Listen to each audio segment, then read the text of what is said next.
peacocks. There are peacocks on this one. Nice.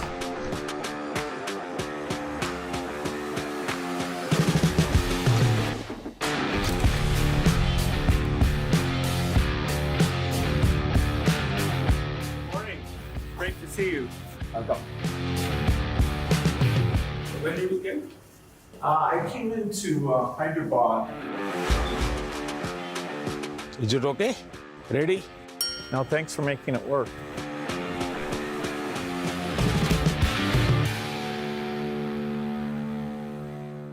Bill, आपका स्वागत है और मुझे खुशी हुई। वैसे इस बार हमारे मिलने में शायद बहुत बड़ा गैप हो गया। G20 की पहले हमारी काफ़ी बातें हुई थी और आपने देखा होगा कि G20 एक प्रकार से काफ़ी दाएं बाएं चल रहा था। अब पूरी तरह उसका जिस हेतु से G20 का जन्म हुआ उस पर हम एक मेन स्ट्रीम में ले पाए हैं और शायद आप भी अनुभव करते होंगे। Well, the G20 is way more inclusive, and so it was fantastic to see that India, in hosting it, really raised things like digital innovation and how this South-South collaboration can be far more than just the dialogue with the North. It can actually be a system that improves health. And, you know, our foundation is so excited about the positive results that you've achieved here in India that we'll be a partner in trying to take that into many other countries. आपकी बात सही है। जब मैं Indonesia में भी G20 में गया था तो दुनिया के सभी देशों की क्यूरियोसिटी ये थी कि आपने ये डिजिटल रिवॉल्यूशन कैसे लाया है। और तब मैं उनको समझाता था, एक तो मैंने इस टेक्नोलॉजी को डेमोक्रेटाइज कर दिया है, ये किसी की मोनोपोली नहीं रहेगी, ये जनता का होगा, जनता के द्वारा होगा और जनता में जो भी उभरती हुई टैलेंट इसमें वैल्यू एडिशन करेगी वो करती चलेगी, ताकि कॉमन मैन को भी टेक्नोलॉजी पर विश्वास पैदा होना चाहिए। जैसे 10 डॉक्टर होते हैं, सब MBBS होते हैं, लेकिन एक डॉक्टर के पास ज़्यादा लोग जाते हैं क्योंकि उसका भरोसा बन गया है। In areas like digital government, India is not only adapting technology, but it's actually leading the way. What are some of the things you're excited about? Health, agriculture and education. मैंने जो आरोग्य मंदिर बना है, 2 लाख आरोग्य मंदिर, आयुष्मान आरोग्य मंदिर विलेजेस में, ये जो मेरे हेल्थ सेंटर है उनको मैं डायरेक्टली मॉडर्न टेक्नोलॉजी से बेस्ट हॉस्पिटल के साथ उनको जोड़ देता हूँ। पहले शुरू में उनको लगता था कि डॉक्टर तो है नहीं, मुझे देखे बिना कैसे बताता है, लेकिन बाद में उनको समझ आया कि टेक्नोलॉजिकल इंस्ट्रूमेंट और सैकड़ों किलोमीटर दूर बैठा हुआ डॉक्टर भी उनको सही डायग्नोसिस कर रहा है, सही एडवाइस कर रहा है, तो लोगों का कॉन्फिडेंस बढ़ रहा है। जितना बड़ी हॉस्पिटल में होता है उतना ही छोटे आरोग्य मंदिर में हो रहा है। तो ये डिजिटल प्लेटफॉर्म की कमाल है। और दूसरी पर एजुकेशन, मैं बच्चों को बेस्ट एजुकेशन पहुंचाना चाहता हूँ।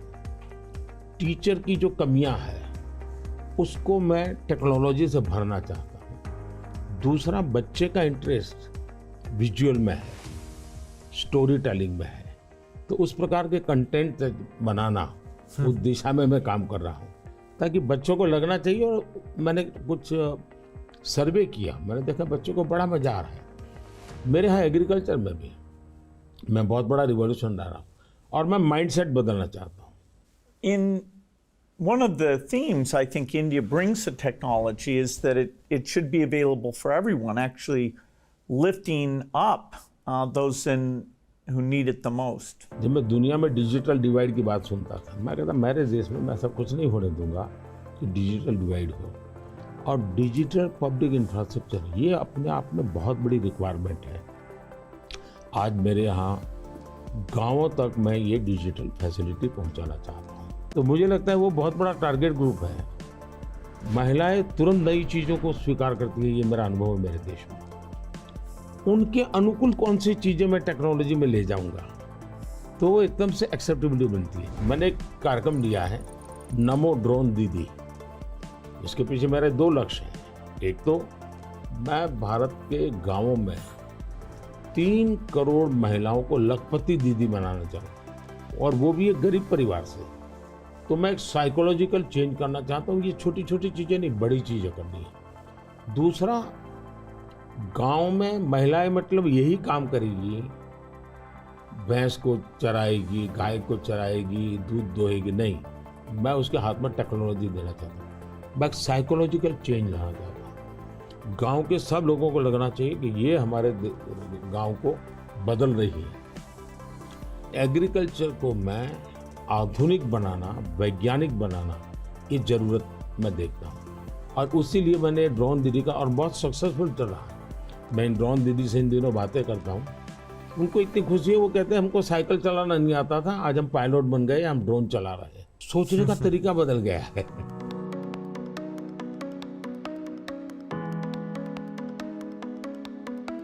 मैंने अफ्रीकन कंट्रीज के बहुत से लोगों से बात की। मैंने उनको कहा कि मैं इसमें आपकी मदद करने को तैयार हूँ, क्योंकि ये सबको समान अवसर देता है और डेमोक्रेटाइज, ये उसका मेन पॉइंट है, उसको नहीं छोड़ सकते आप।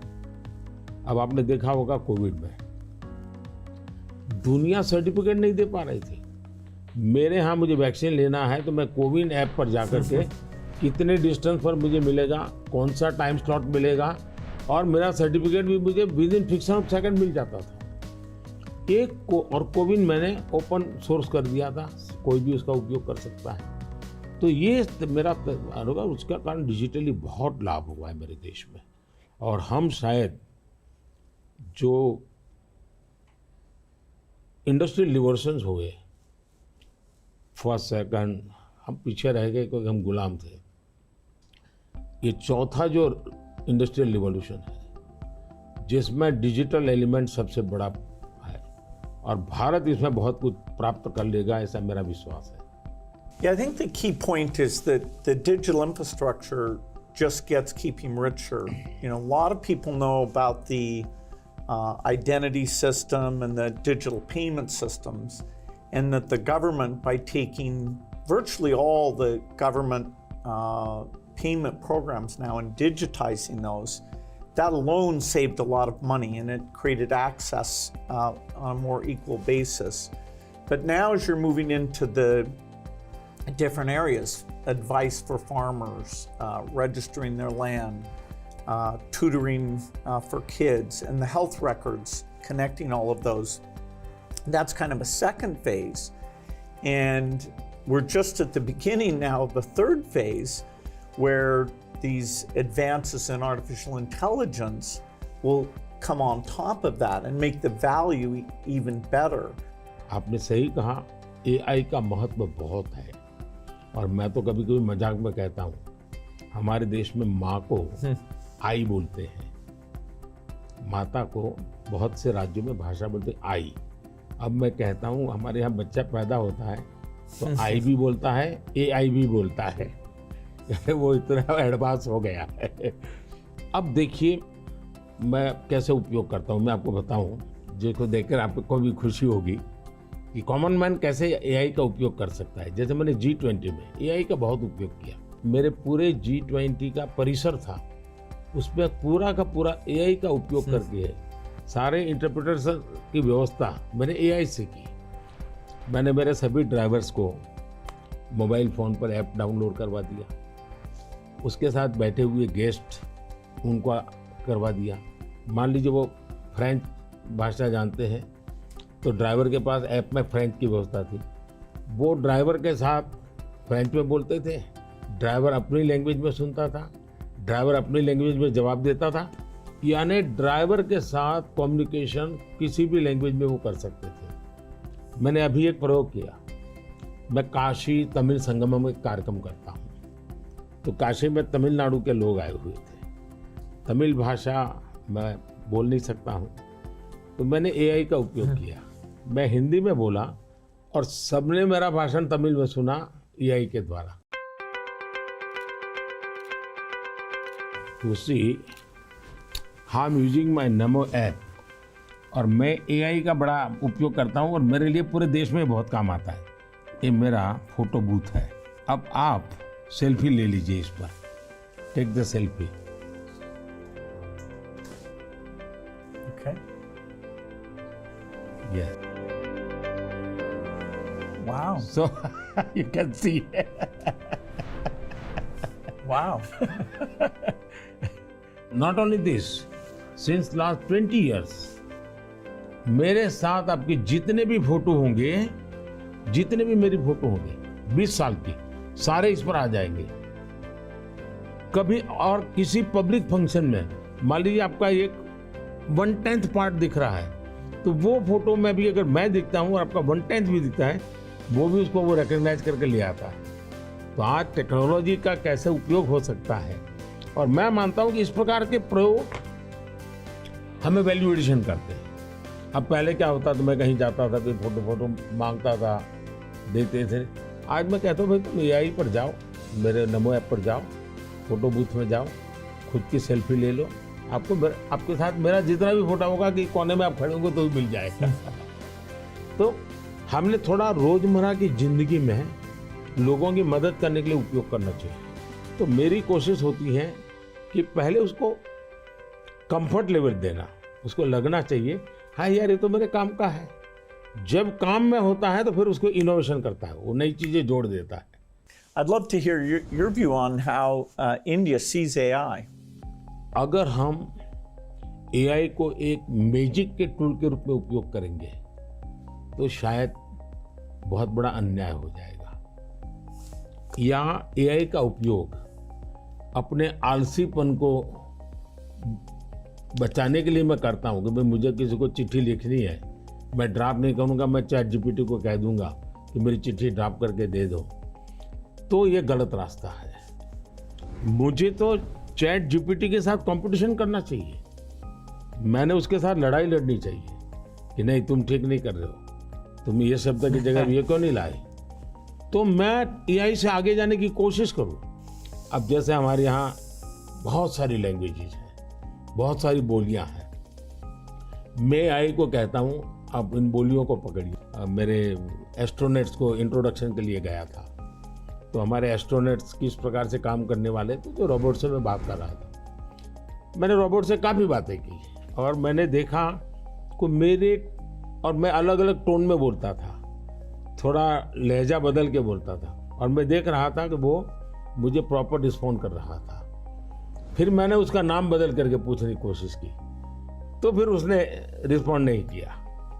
तो मैंने कहा आपका AI, मैंने 3 मिनट 4 मिनट बात किया, अभी तक वो मेरी आवाज़ को रिकॉग्नाइज नहीं कर पाया। जब तक मैं उसका नाम नहीं बोलता हूँ वो मुझे रिस्पॉन्ड नहीं कर रहा। मैं वो चाहता हूँ कि मेरे आवाज़ को सेंस करे, और भले ही मैं उसका नाम न बोलूँ लेकिन वो मेरे से बात करे। तो उन्होंने कहा ठीक है, विल डू दिस।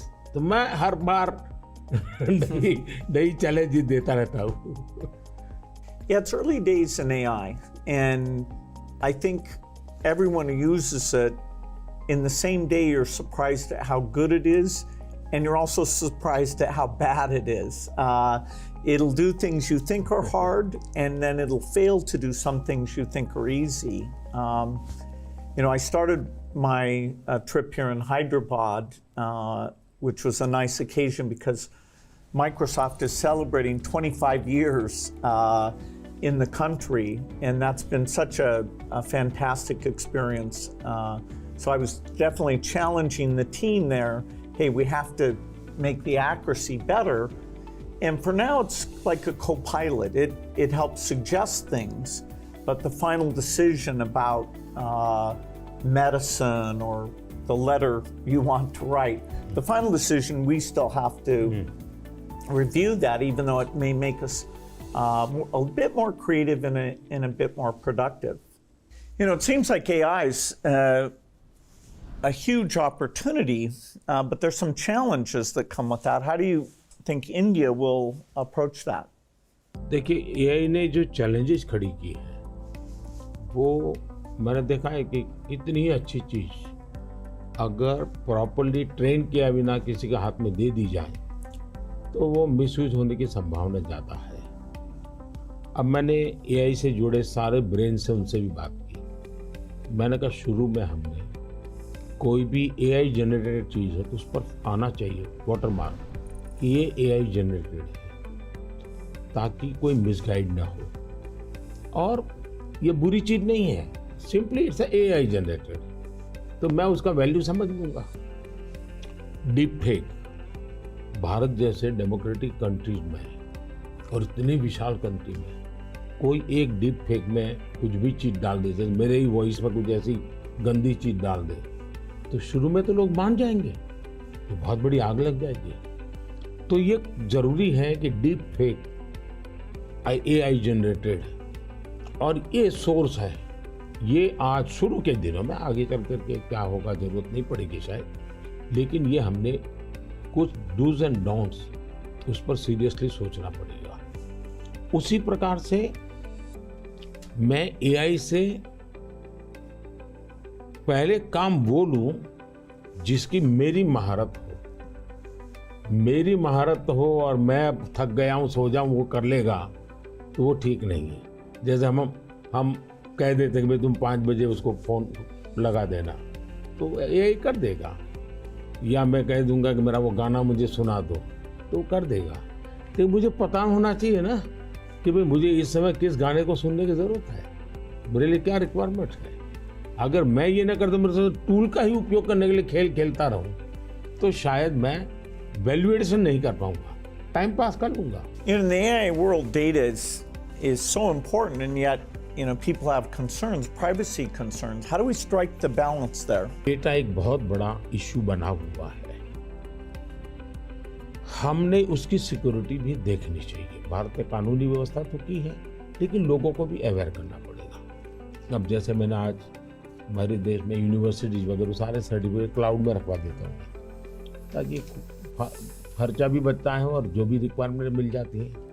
मेरे यहाँ कंप्लायंसेस की ज़रूरत होती थी, मेरे सारे कंप्लायंसेस की कोई ज़रूरत नहीं है, आप अपना डेटा एक क्लाउड पर डाल दीजिए, मुझे आपका आइडेंटिटी दीजिए, मुझे जो ज़रूरत है मैं उसमें से ले लूँगा।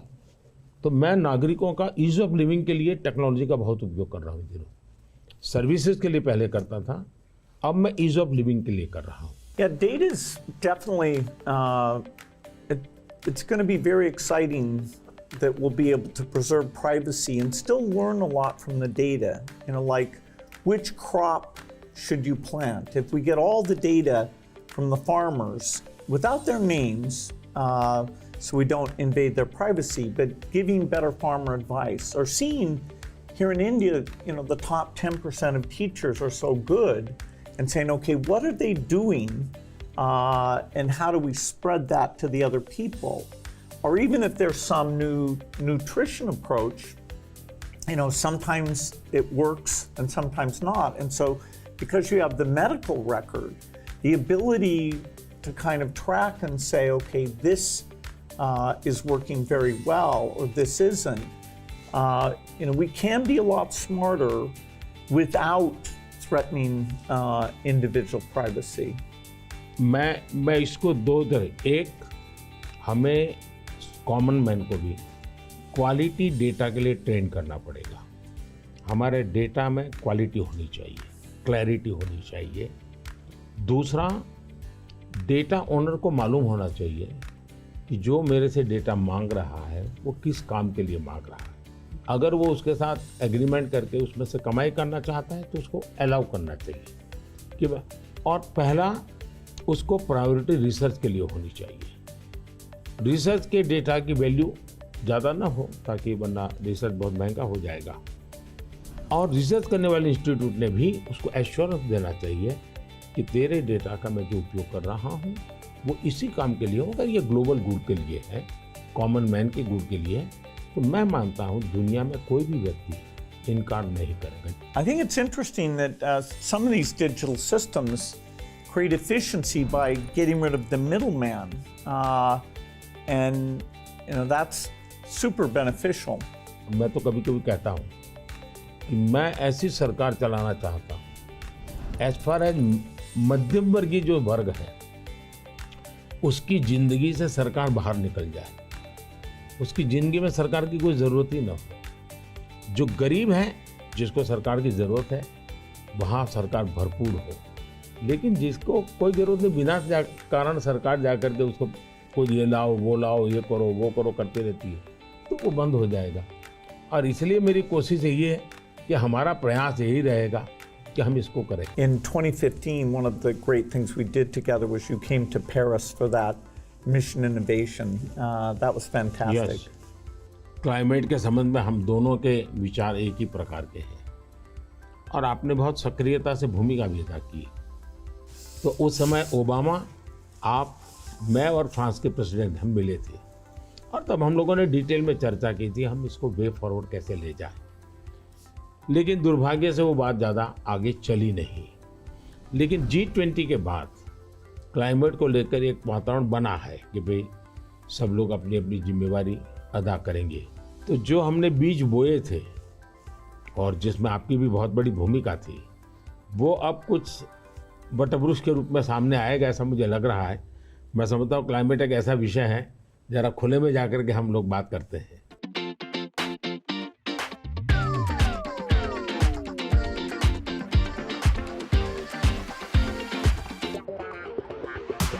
If you're ever coming to the United States, I'd love to have you come to Seattle. I'll be happy to come. No, fantastic. Please, I'm over yeah. here. Yeah. Is it okay? Huh? हाँ।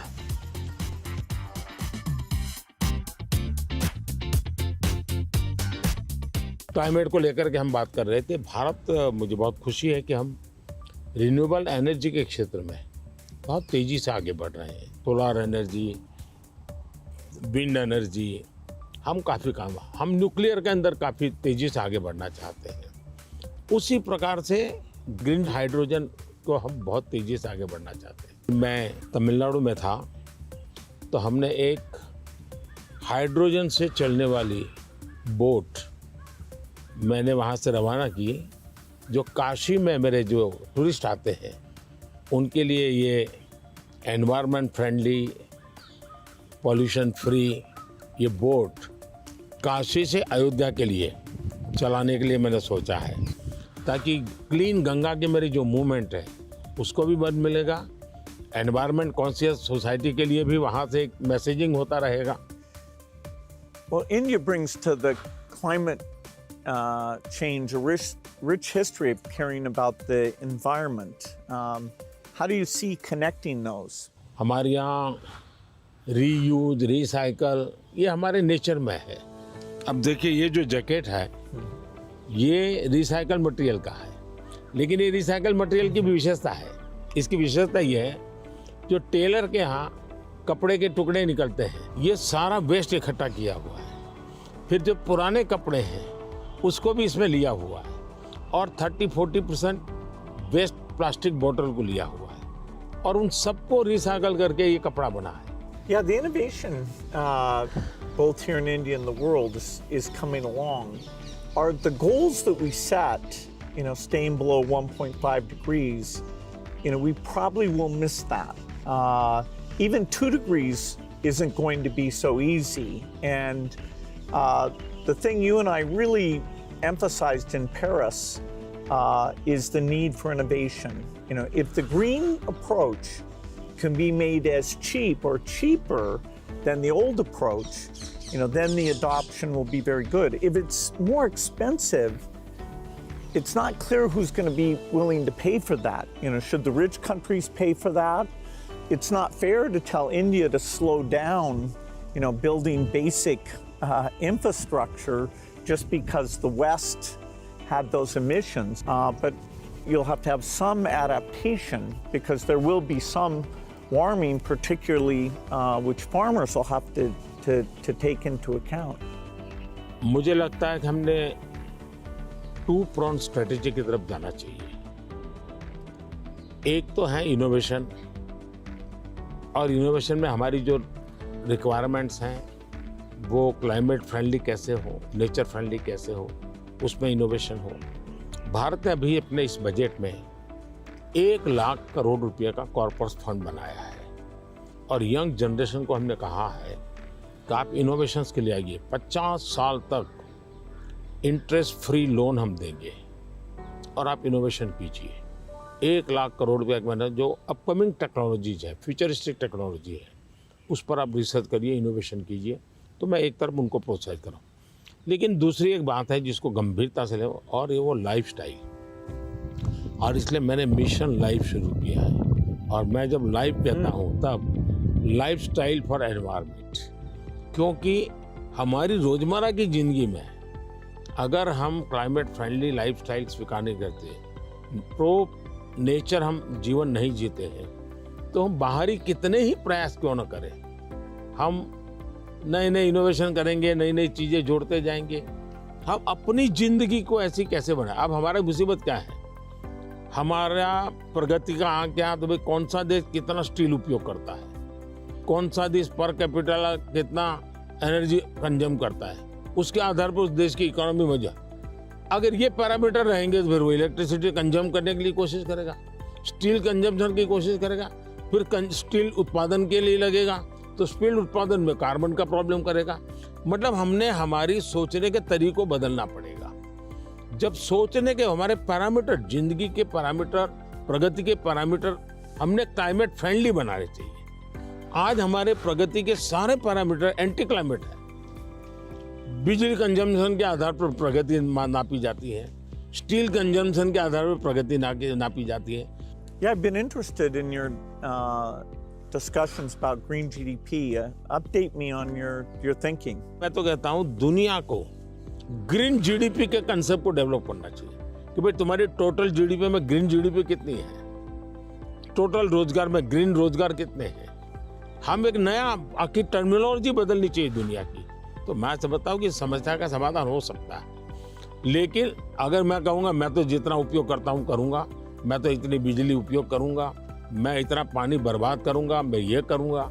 Now, getting consumers involved in this, where they prefer the product that's the clean product when they're buying a car, when they're buying any product, and changing their food consumption. You know, even if they don't go all the way to be a vegetarian, they can eat less beef and more chicken, or less chicken and more fish. You know, they can moderate quite a bit, and you know, we know that also has some health benefit as well. Not only that, मैं तो कहता हूँ vegetarian में भी सोचने की improvement जरूरी है। वेजिटेरियन में जैसे मिलेट, मैं यूएन के साथ मिलकर के मिलेट ईयर मनाया। मिलेट का फायदा यह है कि एक तो बिल्कुल बंजर भूमि में मिलेट पैदा होता है, मिनिमम पानी चाहिए, कोई फर्टिलाइजर नहीं चाहिए, और ये सबसे उत्तम प्रकार का फूड है, ये सुपर फूड है। अगर हम मिलेट को प्रमोट करते हैं तो वेजिटेरियन होने के बावजूद भी बहुत सी चीजें हैं जो ज्यादा नुकसान करने वाली है, उसमें भी अगर मिलेट पर शिफ्ट करते हैं तो बहुत फायदा हो सकता है। Yeah, when I was in Odisha, they were talking about how millet had been popular a long time ago, and then it came out of favor, and now there's a joint program with the foundation and the government. It's coming back up, and they even took me to some shops where the women were there showing these very nutritious, and actually they tasted good to me, millet crops. So that's a good message मैं for the देख world. रहा हूँ जी, millet में इतना बढ़िया production आना शुरू हो गया, अच्छी अच्छी कंपनियां मिलेट प्रोडक्ट में आ गई, और एक प्रकार से उसका वैल्यू एडिशन हो गया। मैं और कॉमन अब फैशन हो गई। हमारे यहाँ 5 स्टार होटल में जाइए तो मिलेट का मेनू अलग देते हैं, नॉर्मल वेजिटेरियन फूड का मेनू अलग देते हैं, और ज़्यादा तो लोग मिलेट मेनू और उसके कारण मेरे छोटे किसान की इनकम भी बढ़ी है और पानी बहुत बचत हो रही है, तो बहुत बड़ा फायदा होने लगा है। Well, during the pandemic, you know, it was fantastic that the vaccines got invented, and India made a lot of those. Sadly, in many countries, the fear of vaccination and even rumors about vaccines became a big problem. And you had actually very little of that here in India. So I'm curious, how did you manage the communication, and why do you think it came out better here? बहुत ही बढ़िया सवाल आपने पूछा है। एक तो मैंने virus के खिलाफ ये लड़ाई जो है ये हम सबकी है, ये लोगों को प्रशिक्षित करने पर बल दिया। ये वायरस वर्सेस गवर्नमेंट नहीं है, ये लाइफ वर्सेस वायरस की लड़ाई है। ये पहली मेरी फिलॉसफी थी। दूसरा, मैं डे 1 से कम्युनिकेट करने लगा सबसे डायरेक्ट, मेरे देश के लोगों से बात। मैं खुद सारे प्रोटोकॉल पब्लिकली फॉलो करने लगा। सब चीजें पब्लिकली मैं उदाहरण के रूप में जाने लगा लोगों के सामने। फिर मैंने कहा भाई ताली बजाओ, थाली बजाओ, दिया जलाओ। हमारे देश में इसकी बड़ी मजाक करने का प्रयास हुआ, लेकिन मुझे लोगों को विश्वास में लेना था कि भाई हमें ये लड़ाई साथ लड़नी है। जब ये विश्वास बन गया कि हमें अपनी जिंदगी बचानी है और औरों की जिंदगी बचे इसमें मदद करनी है, तो एक प्रकार से मास मूवमेंट बन गया।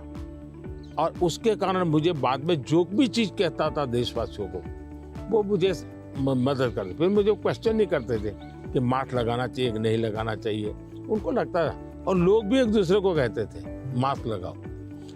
तो ये जन आंदोलन बन गया। एंड डेमोक्रेटिक वे में डंडे से काम नहीं होता है। आप लोगों को एजुकेट कीजिए, उनको कन्विंस कीजिए और उनको साथ लेकर के चलिए। ये मेरा बहुत बड़ा अभियान रहा और उसके कारण मुझे वैक्सीन में बहुत बड़ी सभा, किसी ने मुझे रोका नहीं। आर्थिक रूप से मुझे बहुत बड़ा बोझ आया क्योंकि मुझे वैक्सीन बनाने में रिसर्च करनी थी। फिर विश्वास दिलाना था कि यही वैक्सीन चलेगी, तो मैं खुद सबसे पहले वैक्सीन लेने लग गया। और मेरी 95 एज की मेरी माँ थी उस समय। मेरी माँ ने भी पब्लिकली वैक्सीन लिया, तो मैंने उदाहरण करके दिखाया, तो लोगों को भरोसा पड़ा कि भाई ये जिंदगी बचा सकती है। आने वाले दिनों में मैं सर्वाइकल कैंसर को लेकर के, खास करके बच्चियों के लेकर, मैं भारत में इस बार बजट में हमारी जो साइंटिस्ट हैं उनको बजट देना चाहता हूँ।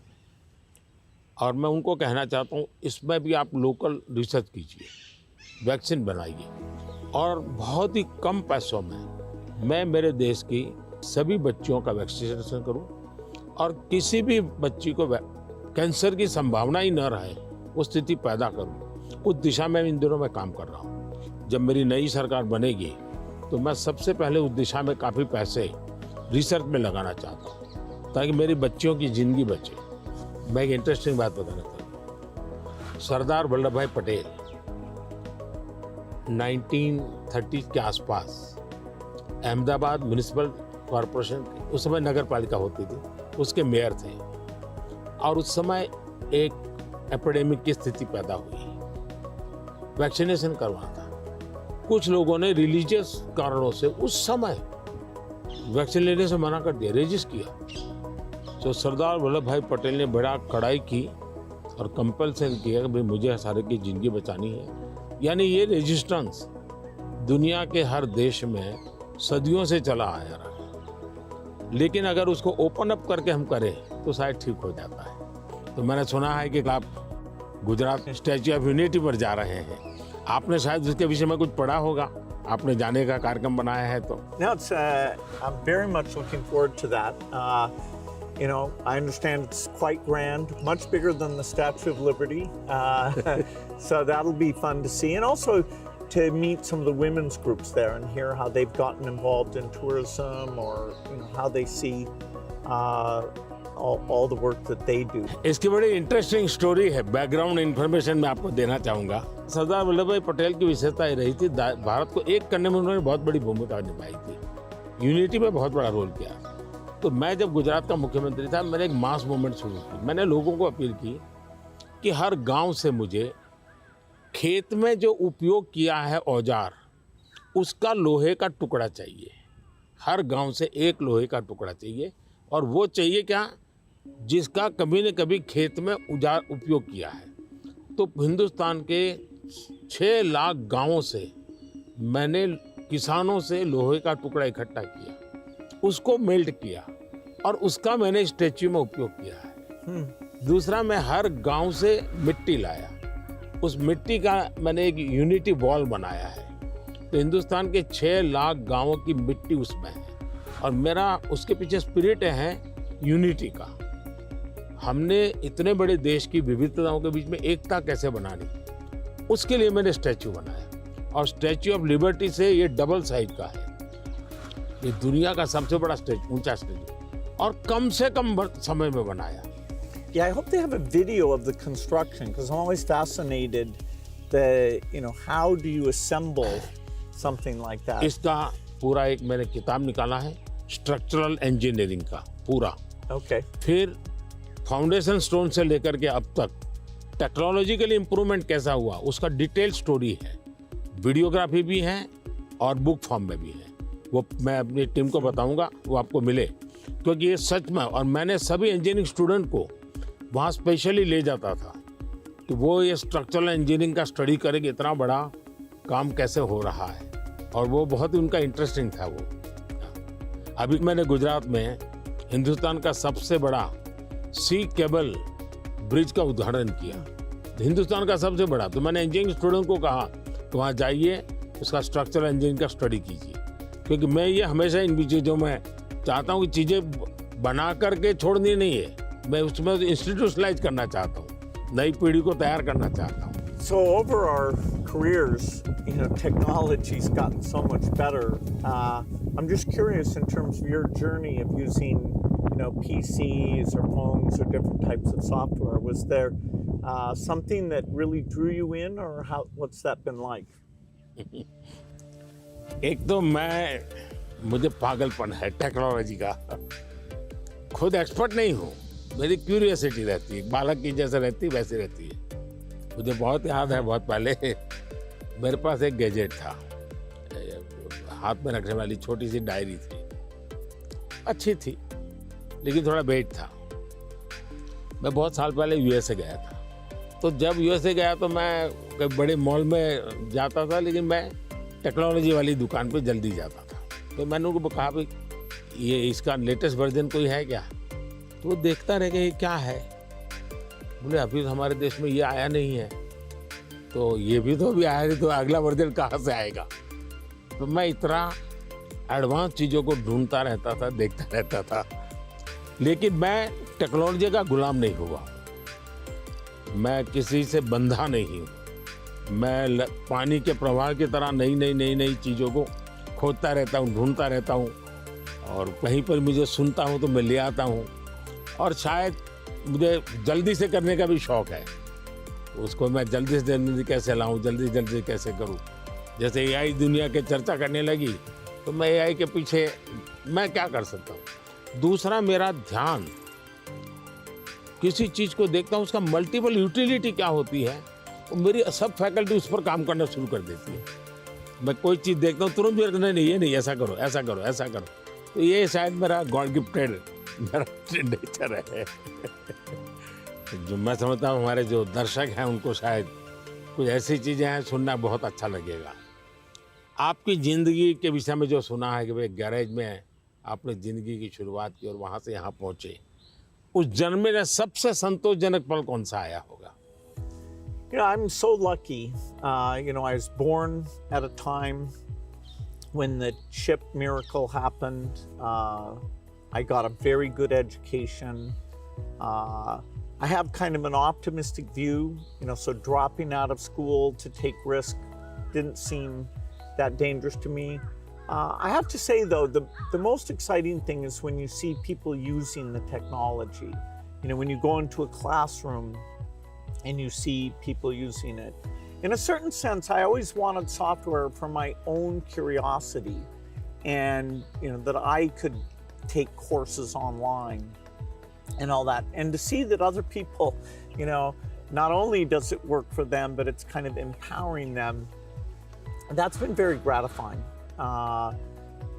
We still have a lot of limitations, but in that event with all the Microsoft India employees, it was kind of a milestone to see, okay, what had been a dream now was a group of brilliant people taking it to the next level. कौन सी किताब होगी जिसने आपको बहुत प्रभावित किया होगा?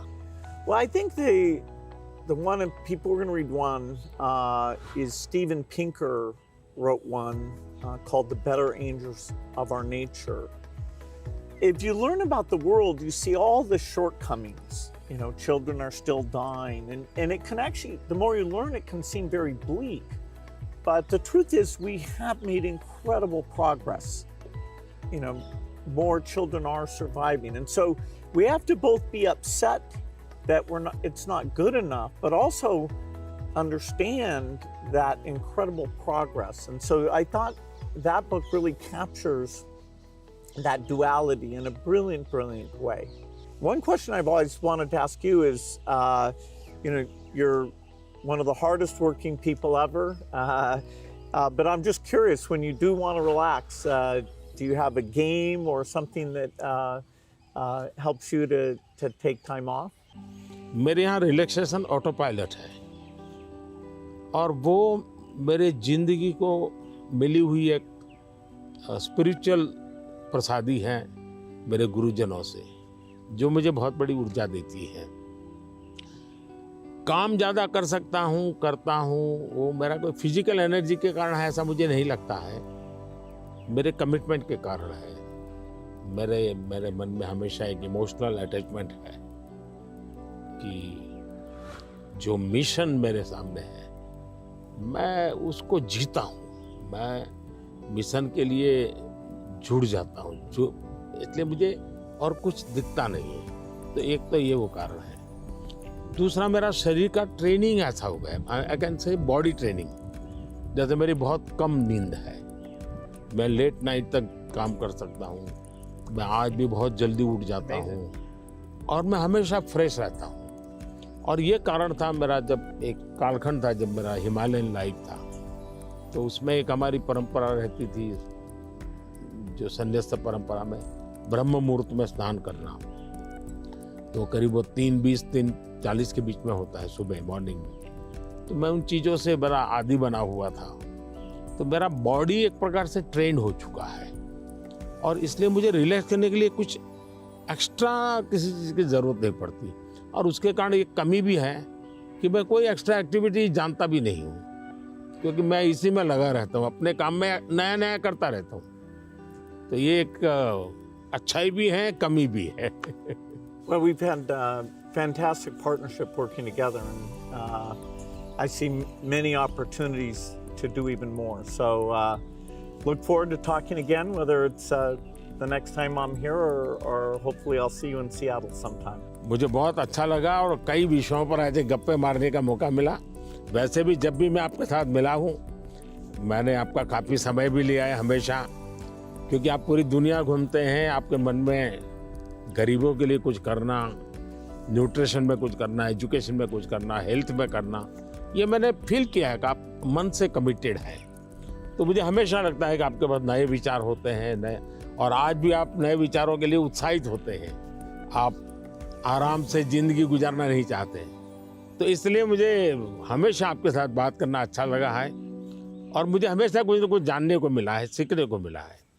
और मैं सोच भी नहीं सकता हूँ कि आपका राजनीति से कोई लेना देना नहीं है, मैं पूरी तरह राजनीति में डूबा हुआ व्यक्ति हूँ, लेकिन हमारे बीच में ऐसी वेवलेंथ है कि हम दोनों अगर साल में 4-6 बार नहीं मिलते तो कभी महसूस होती है। लेकिन आज आए, आप समय निकाला, मुझे बहुत अच्छा लगा, मैं आपका बहुत आभारी हूँ। Thank you. Thank you. Sir. Thank sir. Thank you. Thank you.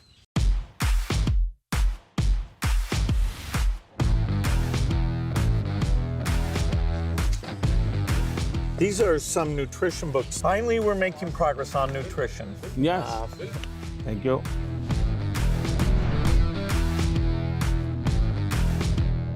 Tamil Nadu में तुटिकोटी, वहाँ पर ये मोती बनाते हैं और एक प्रकार से पर्ल सिटी के रूप में जाना जाता है। बहुत बड़ा काम वहाँ के फिशरमैन करते हैं। मैं गया था, मैंने सोचा आज आपको ये दिखाऊंगा भी और आपके लिए ले जाऊंगा। Very generous. Thanks so much. Bharat में वैसे टेराकोटा एक बहुत पुरानी परंपरा है, लेकिन ये तमिलनाडु का आर्ट है। ये बहुत पॉपुलर होता है, मंदिरों में रहता है, घरों में भी रहता है, पूजा के लिए भी इसी प्रकार की विशेष चीज़ें बनाते हैं वहाँ। ये हैं पश्मीना स्क्राफ्ट है और ये हमारे यहाँ बहुत ही पॉपुलर है कश्मीर में। ये केसर है, ये भी कश्मीर का है। सारा किसानों का ये पूरा वैल्यू एडिशन होता है और बहुत ग्लोबली एक्सपोर्ट होता है। ये हमारे यहाँ वोकल फॉर लोकल मेरा एक मूवमेंट चल रहा है और दूसरा मेरा 1 डिस्ट्रिक्ट 1 प्रोडक्ट। को मैं बहुत प्रमोट कर रहा हूँ। मैं कहीं भी विदेश जाता हूँ, मेहमानों को कुछ देना है तो किसी डिस्ट्रिक्ट के लेकर जाए, उस डिस्ट्रिक्ट के लोग प्राउड फील करते हैं। ये दार्जिलिंग चाय है, ये नीलगिरी चाय, और मैंने देखा आपने चाय पे चर्चा की। That was fun. Yeah. और ये सारी वन डिस्ट्रिक्ट वन प्रोडक्ट में बहुत ही पॉपुलर हो रहा है आजकल। तो मैं चाहूँगा ये सब आपको, मेरी यादें आपके साथ रहें। Yes, you're very generous. I look forward to that. It'll remind me of Thank you. our time together. Thank you. Thank you.